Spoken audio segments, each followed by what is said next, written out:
오늘 만일 예수님이 이 설교단에 서셔서 말씀을 하신다고 우리가 한번 가정해 봅시다. 그렇다면 예수님은 오늘 이 금요 성령 집회 강단에 서셔서 사모하는 마음을 가지고 나온 우리에게 어떤 말씀을 하실까요? 여러분 한번 생각을 해 보시죠. 여러 가지 대답이 나올 수 있는데요, 저는 어떤 생각을 했느냐 하면 제자들에게 마지막으로 하셨던 말씀, 승천하시기 직전에 주셨던 그 말씀을 다시 하시지 않을까, 그런 생각을 했습니다. 사도행전 1장 8절에 오직 성령이 너희에게 임하시면 너희가 권능을 받고 예루살렘과 온 유대와 사마리아와 땅끝까지 이르러 내 증인이 되리라. 예수님은 여전히 그때나 지금이나 한결같이 영혼 구원을 위한 증인의 삶을 살 것을 우리에게 말씀하셨을 것입니다. 여러분, 전도나 선교는 구원받은 선도에게 선택사항이 아니에요. 하나님의 명령이고 교회에 주어진 사명입니다. 뿐만 아니라 교회에 존재하는 이유이기도 합니다. 그렇지만 아무리 성경 전체가 이런 내용을 우리에게 권면하고 명령하지만 전도나 선교는 언제나 우리에게는 멀게 느껴집니다. 그게 참 안타까운 일인데 왜 전도나 선교는 우리에게 멀게만 느껴질까? 몇 가지 우리가 오해를 하고 있습니다. 우선은 전도는 교회 프로그램이다, 이런 생각 때문입니다. 여러분, 교회 행사나 프로그램으로 전도를 오해해서는 안 됩니다.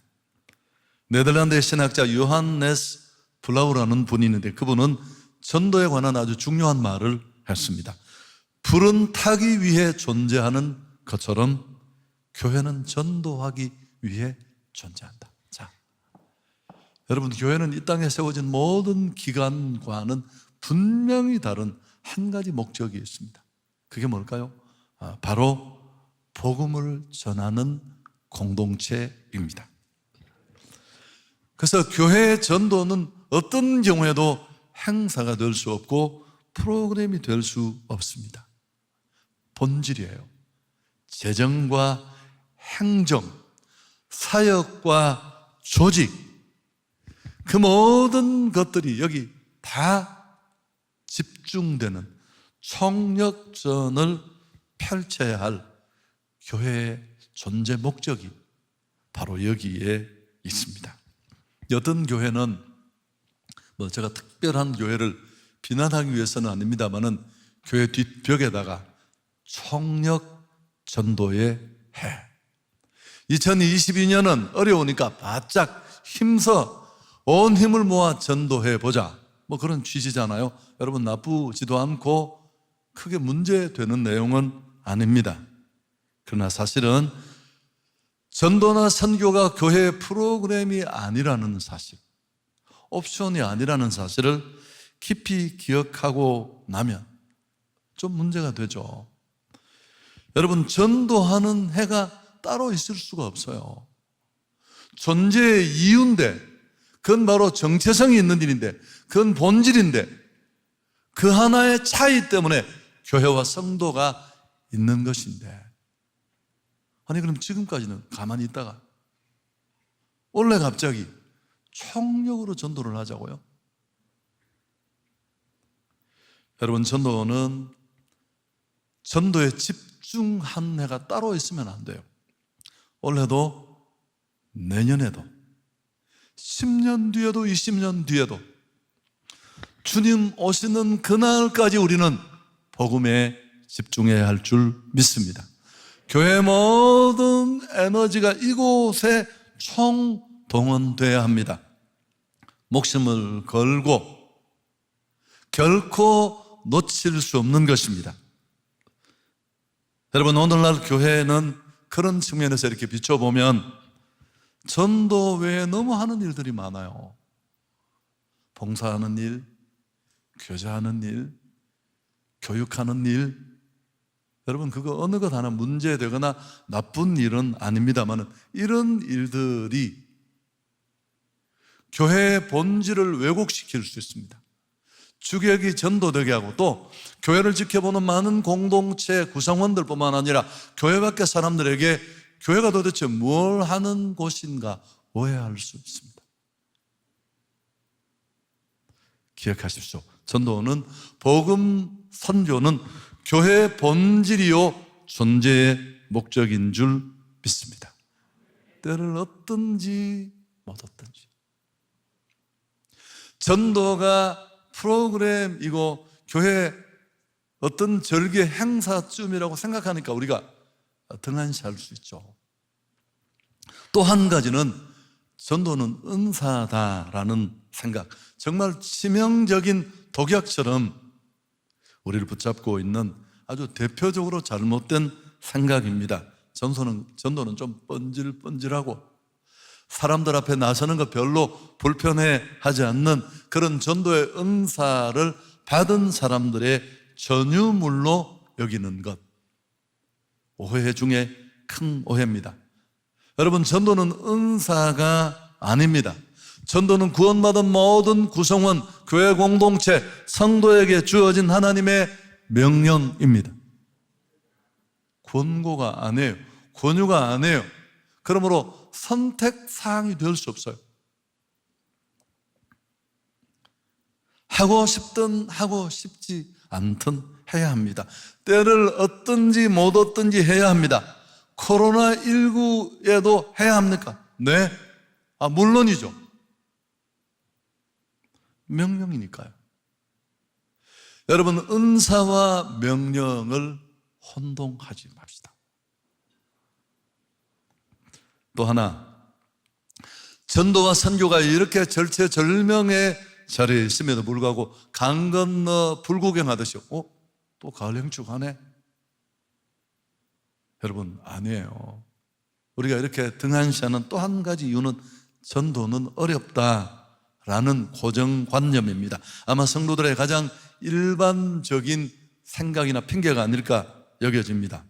현대그룹의 오늘을 만든 정주영이라는 분이 있습니다. 이미 고인이 되었습니다만 고향에서 소 한 마리 끌고 나왔는데 세계적인 기업을 만들었잖아요. 근데 그분은 여러 가지 좀 지식은 짧지만 굉장히 불가능에 도전했던 분입니다.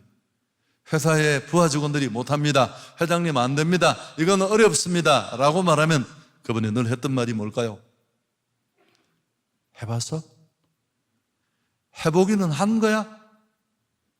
그래서 세계적인 공법들을 많이 개발했어요. 불이 너무 빠르게 흘러서 교각을 세울 수 없는 곳에 폐어선을 사와서 침몰시키고 이런 획기적인, 책상 위에서 계산만 해서는 결코 상상할 수 없는 일들을 실행하면서 만들어낸 그런 공법들이죠. 여러분, 가려하지 않고 지레 겁먹고 만나기를 주저하고 우리가 전도의 말조차 입에 담지 않기 때문에 복음 전가가 어렵습니다. 온갖 핑계를 대며 주눅들게 하고 주저하게 하고 일어서지도 못하게 하고 입 한 번 열지 못하게 만드는, 전도를 힘들고 부담스럽게 하고 우리를 침묵하게 만드는 이 배후에는 나의 내성적인 성격만 있는 게 아니라, 그럴 수밖에 없는 상황만 존재하는 게 아니라 영적 배후가 있어요. 복음은 들으면 역사가 일어나거든요. 철저하게 이 경로를 차단하려는 마귀의 전략이 있습니다. 오늘 밤에 이 고리가 끊겼으면 좋겠어요. 여러분, 전도는 어렵지 않습니다. 우리가 순종하면 그분이 일하십니다.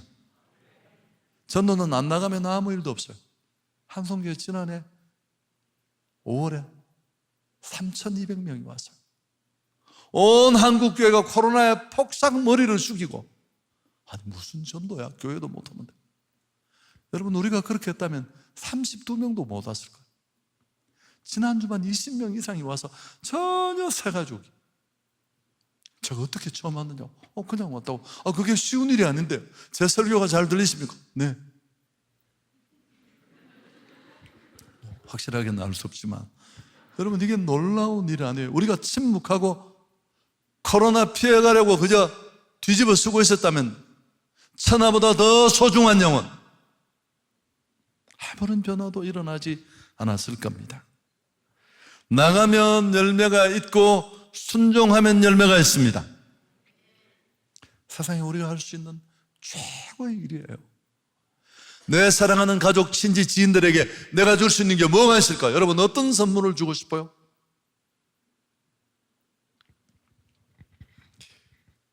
이번 행축에 여러분 한 번만 입을 벌려보십시오.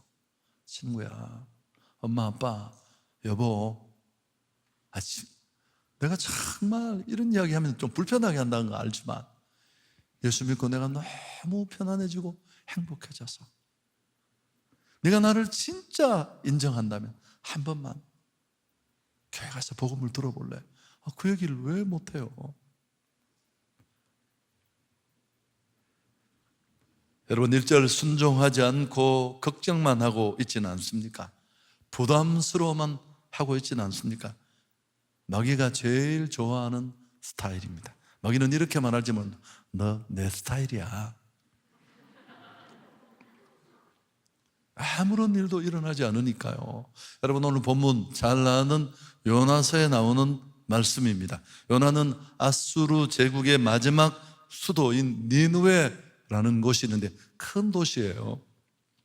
이 도시로 가서 하나님의 복음을 전하라는 명령을 요나 선지자는 받습니다. 1장 2절에 보면 너는 일어나 저 큰 성읍 니느웨로 가서 그것을 향하여 외치라. 그 악독이 내 앞에 상달되었음이니라 하시니라. 하나님은 이 악으로 충만한 도시에 가서 임박한 하나님의 진노를 선포하고 복음을 전할 것을 요나에게 명령하십니다. 요나는 거역합니다. 니느웨로 가는 대신에 정반대 방향인 다시스로 가는 선표를 썼습니다. 이유를 아시죠? 니느웨는 악명 높은 성읍이었습니다. 아수르 왕들은 유대인들에게 아주 잔혹하게 이를 데 없는 못된 짓을 했습니다. 그런 반감을 가진 민족들에게 그들을 그 죄에서 건져내는, 살리는 복음을 전해야 한다는 명령, 요나는 달갑게 받아들일 수가 없었습니다. 그렇지만 우여곡절 끝에 그는 강압적으로 등 떠밀려 결국 하나님의 강권하심으로 니느웨로 다시 보내집니다. 정말 말하고 싶지 않은데, 그들이 죄로부터 풀려나는 이 소식을 전하고 싶지 않은데 두들겨 맞고 등 떠밀려 왔으니까 그저 주마감산격으로 3일을 돌아야 되는, 인구가 줄잡아 아이들만 12만, 어른까지 100만이 넘는 고대 도시로는 큰 도시인데 그는 한가운데로 빠르게 지나가면서 딱 히브리어로 5구절만 말해요. 이 도성이 무너진다. 40일이 지나면 니느웨가 무너진다. 놀랍게도 니느웨 성읍은 이 성의가 부족한 요나의 경고를 듣고 당장 그 악한 길에서 돌이킵니다. 자, 요나서 3장 5절 6절 우리 같이 한번 읽을까요? 니느웨 사람들이 하나님을 믿고 금식을 선포하고 높고 낮은 자를 막론하고 굵은 베옷을 입은지라. 그 일이 니느웨 왕에게 들리매 왕이 보좌에서 일어나 왕복을 벗고 굵은 베옷을 입고 제 위에 앉으리라. 여러분, 이 성의 없는, 등 떠밀려 마지 못해 외치는 그의 그 경고를 듣고 하나님을 믿고 금식을 선포하고 위로는 왕부터 모든 사람이 회개하고 돌았습니다. 가장 많은 사람이 한순간에 집단으로 돌아오는 놀라운 일이 일어났습니다. 여러분, 이 오늘 본문의 내용을 통해 우리는 전도에 대해서, 복음 증거에 대한 몇 가지 진리를 발견하게 됩니다. 좀 정리를 하고 재빨리 마치겠습니다. 벌써 한 12명 중에 표정이 별로 좋지 않아요. 오늘 막 찾아왔는데 뭐. 왜냐하면 한성교회가 돌아오는 주일에 가을 행축일이에요. 그동안 온 성도들이 다락방별로 영혼들을 초청하고 섬기고 복음도 전하고 하나님의 사랑을, 관심을 보여주었던 그 결실을 하는 주간이에요. 첫 번째, 하나님의 명령과 복음 전도, 이 당연히 해야 할 일을 외면하면 그 인생은 점점 어려워져요. 여러분, 당연히 주어진 사명과 해야 할 일을 외면하면 그 존재 이유는 점점 입지가 좁아질 수밖에 없습니다.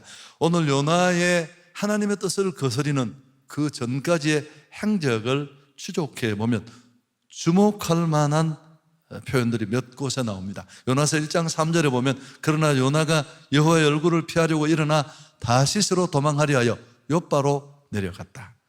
1장 5절 하반절에도, 그러나 요나는 배 밑층까지 내려가서 누워 깊이 잠이 든다. 내려간다는 표현이 여러 번 나와요.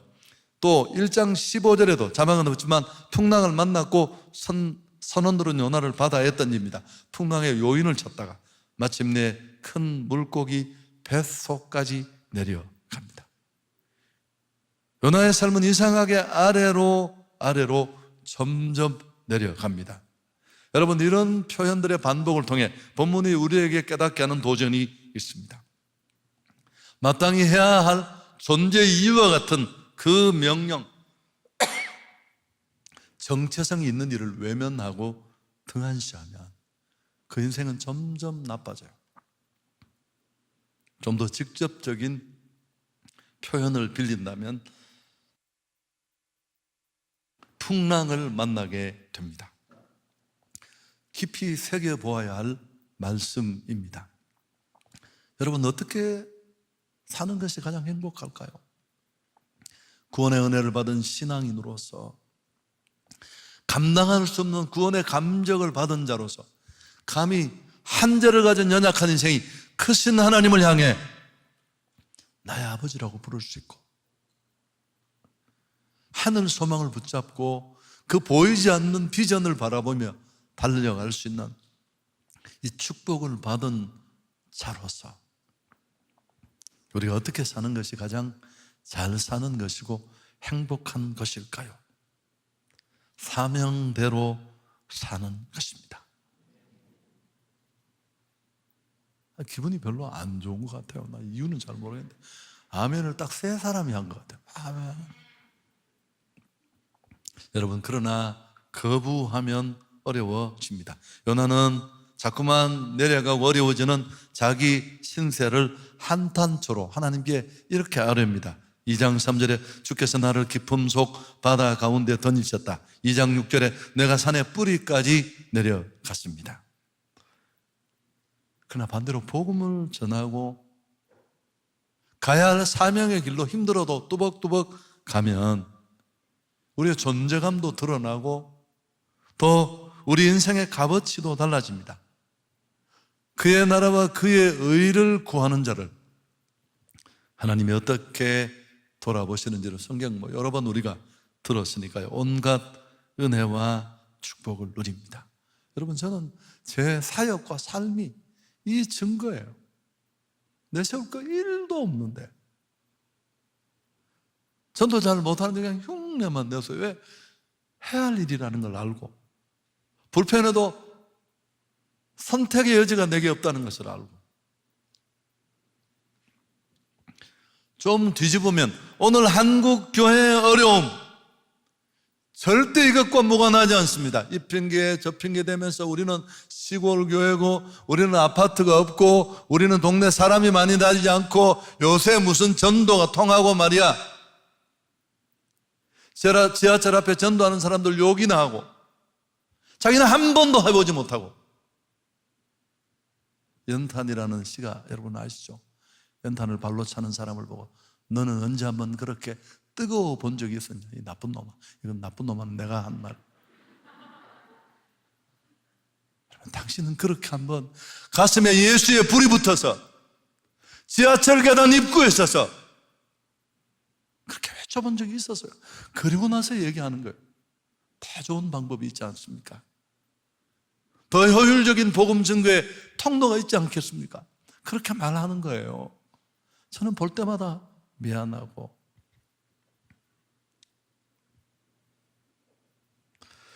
여러분, 본질인 전도나 선교가 프로그램으로 전락해서 그런 거예요. 총력 전도회 알고 나면 그거 정말 부끄러운 얘기예요. 또 하나, 오늘 이 요나서의 말씀을 통해 우리가 깨닫게 되는 것은 복음 전도는 우리의 일이 아니라 하나님의 일이라는 겁니다. 시작도 진행도 마침도 그분이 하세요. 저는 수없이 많은 전도와 선교 현장을 다니면서 매번 내리는 결론입니다. 우리가 일하는 것처럼 보이는데 일하시는 분은 하나님이십니다. 니느웨의 구원 요나가 시작했습니까? 하나님으로부터 시작되었습니까? 당연히 하나님입니다. 왜요? 하나님의 열심히 영혼 구원 전체를 이끌고 주도합니다. 왜냐하면 하나님은 한 영혼도 멸망하기를 원치 않으세요. 구원받은 우리만 구원을 향유하는 것이 아니라, 자, 베드로서 3장 9절 함께 읽도록 하겠습니다. 주의 약속은 어떤 이들이 더디다고 생각하는 것 같이 더딘 것이 아니라 오직 주께서는 너희를 대하여 오래 참으사 아무도 멸망하지 아니하고 다 회개하기에 이르기를 원하신다. 하나님은 뭘 원하신다고요? 우리만이 아니라, 유대인만이 아니라, 구원받을 만한 자격 있는 자만이 아니라, 그런 사람 누가 있을까요? 오래 참으사 아무도 멸망하지 않고 다 회개하기에 이르기를 원하시는지라. 요나는 마치 자신이 권한을 가지고 있는 양, 주도권을 가지고 있는 채 그렇게 행동했습니다. 하나님의 의도와는 정반대로 움직였습니다. 동으로 가라 하면 서로 도망가고, 하나님은 이런 요나를 가만두지 않으셨습니다. 광풍으로 그에게 응답하셨습니다. 여러분, 전도는 철저하게 하나님의 일이십니다. 나는 쉬운 일을 하고 하나님은 어려운 일을 하십니다. 홍해를 향하여 손을 내미는 것은 모세의 일이라면 그 홍해를 가르는 것은 하나님의 일입니다. 출애굽기 14장 21절에 보면 모세가 바다 위로 손을 내밀매 여호와께서 큰 동풍이 밤새도록 바닷물을 물러가게 하시니 물이 갈라져 바다가 마른 땅이 된지라. 홍해를 모세가 갈랐습니까? 모세의 지팡이가 갈랐습니까? 아니요. 가나 혼인잔치에 그 물이 포도주 되는 변화도 마찬가지입니다. 항아리에 물을 가져다 붓는 것은 이해하지 못했지만 하인들이 할 일이에요. 순종의 몫입니다. 그러나 그 의미 없는 물을 포도주 되게 변화시킨 분은 하나님의 일입니다. 요한복음 2장 9절에 연회장은 물로 된 포도주를 맛보고도 어디서 났는지 알지 못하되 물 떠온 하인들은 알더라. 전도는 하나님의 일입니다. 우리가 하는 건 뭘까요? 너무너무 작은 순종이. 요나를 보세요. 정말 하고 싶은 마음 없는데, 아니 그 큰 도시를 그냥 들으면 듣고 말면 말고 잘못 들고 잘못 알아들으면 기분 더 좋고 40일이 지나면 멸망한다. 그렇게 그저 흘리며 지나갔는데도 이렇게 다 회개하고 돌아왔었잖아요. 한 가지 더, 여러분 오늘 설교 제목과도 통하는데 결국 세상은 전도자를 기다립니다. 우리가 기다리는 게 아니고. 사람들은 겉으로 그렇게 보이지 않을지 모르지만 전도자가 일어나 복음 전하기를 기다립니다. 죄로 무너진, 충분히 100% 이해하지 못해도 돌이킬 수 없는 멸망의 길로 가는 서서히 침몰하는 배와 같은 그들을 다시 구원하고 살려주기를 기대합니다. 이교도인 선장이 하나님의 명령을 받고 엉뚱한 길로 가다가 배 밑바닥에 던져진 선지자인 요나를 꾸짖는 장면은 압권이에요. 여러분, 요나서 1장 6절에 보면 선장이 그에게 이르되 자는 자여 어찌함이냐, 일어나서 내 하나님께 구하라. 혹시 하나님이 우리를 생각하사 망하지 아니하게 하시리라. 무엇을 말해주나요? 세상의 전도자를 기다린다는 사실을 우리에게 깨닫게 해주십니다. 자신들의 영혼을 구원으로 이끌어줄 손길을 간절히 기다린다는 사실입니다. 이런 말이 있습니다. 창기집을 기웃거리는 것은 사실은 아버지 집을 찾는 것이다. 인간이 쾌락에, 술에, 탐욕에 미쳐 돌아가는 것, 진짜 아버지를 잃어버려서 그런 거예요. 생수에 목마르니까 엉뚱한 탄산수에 매이듯이 정말 하나님이 계셔야 될 그 공간에 하나님이 좌정하지 못했어. 이런 일들이 벌어지는 것입니다. 세상에는 구원의 소식을 갈망하는 심령이, 정말 가난한 심령이 많다는 사실을 잊지 않기를 바랍니다. 사도행전 18장에 바울의 고린도 사역을 소개합니다. 그 이전 선교지에서 실패했고 상당히 실패한 좋지 않은 마음의 상태로 악명 높은 이 고린도에 왔습니다. 고린도 사람같이 된다는 건 그 시대의 죄를 뒤집어 쓴 사람들을 부르는 관용적 표현이 될 정도였습니다. 고린도는 그만큼 선교가 쉽지 않은 지역이었습니다. 바울은 그 전에 실패감 때문에 고린도를 뛰어넘고 싶었어요. 그의 그런 주저하는 마음을 성령이 간파하시고 밤중에 직접 나타나서 박해를 두려워하고 결과 없음에 그냥 건너뛰고 싶어하는 그를 어떻게 독려하십니까? 다시 복음을 전하고 싶지 않은 그에게 사도행전 18장 9절 10절 우리 같이 한번 읽을까요? 밤에 주께서 환상 가운데 바울에게 말씀하시되 두려워하지 말며 침묵하지 말고 말하라. 내가 너와 함께 있음에 어떤 사람도 너를 대적하여 해롭게 할 자가 없을 것이니 이는 이 성중에 내 백성이 많음이라. 너 왜 침묵하면 안 되는 줄 알아? 너 왜 두려워도 멈추면 안 되는 줄 알아? 너 그 이전도 시작 결과가 없더라도 여기 왜 뛰어넘으면 안 되는 줄 알아? 두려워하지 말라. 침묵하지 말고 말해라. 내가 너와 함께 하겠다. 그리고 이유가 나옵니다. 이 도시에, 이 성중에 내 백성이 많기 때문이다. 할렐루야. 오늘 지금 전도자를 통해 예수 믿는 우리가 전하는 복음을 듣고 구원받아야 될 갈급한 심령이 있다는 겁니다. 여러분, 이 방송, 이 복음의 뉴스를 전해질 곳은 아무것도 없어요. 관공서, 대학, 도대체 어느 단체, 그 어떤 정보를 제공하는 곳이 예수가 그리스도고 죄로 무너진 인생을 구원할 길은 복음밖에 없다는 이 굿뉴스를 전해줄 곳이 어디 있습니까? 우리가 침묵하면 하나님은 핏값을 내가 네게서 찾겠다고 했습니다. 바울은 모두에게 배척받은 것으로 그 실패감을 침소붕대하며 주저앉아 있었습니다. 하나님은 환상 중에 뭐라고 말하는 겁니까? 아니야, 내 복음을 기다리고 목말라 하는 사람이 있어. 아니야, 내가 오기를 기다리는 갈급한 영혼들이 있어. 아니야, 네가 먼저 말해주기를, 네가 먼저 교회로 이끌기를 기다리는 그런 사람들이 있어. 여러분, 이 코로나의 한가운데 확진자가 유례없이 폭증하는 지금도 마찬가지예요. 복음을 히라보로 유앙겔리온이라고 하는데 전쟁을 끝내고 승전보를 알릴 때 사용하는 겁니다. 남자들이 전쟁터에 나갑니다. 남자들만의 전쟁이 아니잖아요. 아낙네들, 아이들, 아빠와 남편을 전쟁터에 보내놓고 온 집안 식구들은 성문을 걸어 잠그고 이제나 저제나 승전보를 기다립니다. 전쟁에서 승리하면 남편을, 형제를, 자식을 다시 만날 수 있습니다만, 그리고 가족이 다시 오손도손 모여서 행복하게 살 수 있습니다.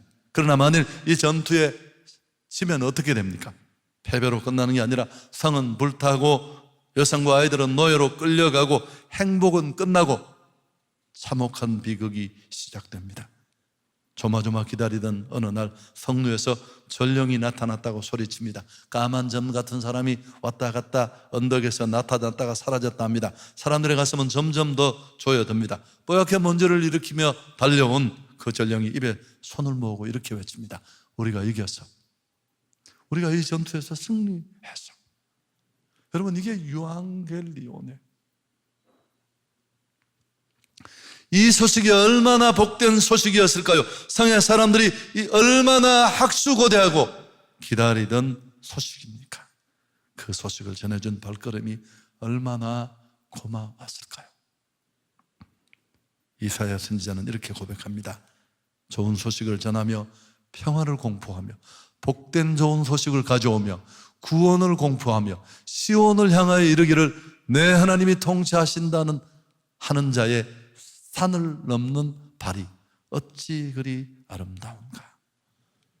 산을 넘는 발이 어찌 그리 아름다운가. 이 배경을 염두에 두시면 충분히 이해할 수 있는 내용입니다. 복음을 전하면 복음을 받는 자만 기쁜 게 아니고 운반하는 자 다 큰 기쁨을 누리게 됩니다. 한성교회는 그 기쁨이 교회를 적시고 오늘의 한성교회를 만든 에너지예요. 구원받는 자의 기쁨뿐 아니라 그 구원받는 자에게 기쁨을 주기 위해서 복음을 전하는 자 안에 묻어나는 기쁨이. 우리 따로 하는 게 뭐가 있습니까? 뭐 모여서 공차고 야구하고 벚꽃날 막 벚꽃 날리는 데 가서 막 치마 꼬랑지 잡고 막 노래 대회하고 뭐 한 번도 한 번 했습니다. 오자마자 첫 해 원로 목사님 한 번만 신교를 해달라. 그간의 교회가 어려워서 그때 부천 공소로 농장 우리 빌려서 한 번 했습니다. 출입인구 있고 난리 났습니다. 자전거 걸고 내가 그날 아주 설교하면서 찬물을 끼얹었습니다. 다시는 이런 일은 없을 겁니다. 제가 예언을 했는데 지금까지 맞았어요. 왜냐하면 저도 그런 거 좋아하는데 그럴 시간이 없었어요. 맨날 전도하고 맨날 선교하고. 여러분, 우리가 그렇게 막 모여서 뭐 체육하고 나쁜 것 아닌데 저는 그때보다 지금이 훨씬 배구하다 싸우는 거 아시죠? 400 개주하다 삐쳐가지고 막 죽을 때까지 얼굴을 안 보겠대요. 물론 우리 교회 얘기가 아니고 제가 대구에 있을 때도 그분들이 좀 세잖아요. 그런 게 있었어요. 세상은 전도자를 기다립니다. 믿을 수 있기를 축복합니다. 여러분, 한성교회가 지금까지 참 부족하지만 흉내만 냈는데 5만 몇천 명, 6만 명 가까운 사람이 와서 복음을 듣고 예수를 만나고 도대체 그 누가, 그 무엇이 건강한 교회, 행복한 성도가 되는 비결은 딱 하나입니다. 커피맛 좋은 분위기 야심풀이한 카페에 모여 앉아서 날마다 신교의 모임을 갖는 것이 아니라 그런 커피 한 잔도 못 마셔도 예수의 피 묻은 십자가 복음을 들고 선교지를 누비면서, 여러분, 그 선교지 한 배 갔다 온 사람은 다 전우가 돼요. 청년기에 제가 우리 청년들 300명 뭐 그 몇 명이요, 그렇게 맨날 전도하고 대학 선교 다니고, 그 친구들은 저하고 지금 몇십 년, 제가 30대 초반에 30년이 넘었잖아요.